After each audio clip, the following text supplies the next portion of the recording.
Vriende, welkom by dag 3 van die 10 dae van gebed. Vanaand vra ons 'n vraag wat elke gelowige raak.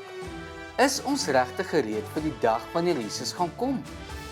In Openbaring 22 hoor ons Jesus se woorde oor en oor. Kyk, ek kom gou. Dis nie 'n waarskuwing om bang te wees nie. Dis 'n belofte vol hoop. Openbaring 22 vers 7, 12, 13 en 20 herinner ons dat Jesus se koms seker is en dat dit spoedig sal wees. Maar dit bring 'n belangrike vraag. Hoe berei ons voor vir die dag wanneer Jesus op die wolke gaan verskyn? Voorbereiding gaan nie net oor kennis nie. Dit gaan oor 'n lewende verhouding. 'n Hart wat wakker is. 'n Lewe wat in oorgawe leef. Jesus wil hê ons moet hom ontmoet. Nie as 'n verrassing nie.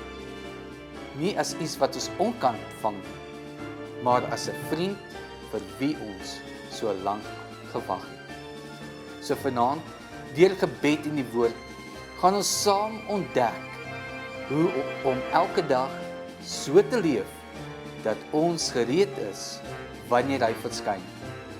Ek wil jou persoonlik nooi om vanaand om 6:30 saam met ons in te skakel vir dag 3 van die 10 dae van gebed, regsreeks op Adventiste Wêreldradio Afrikaans.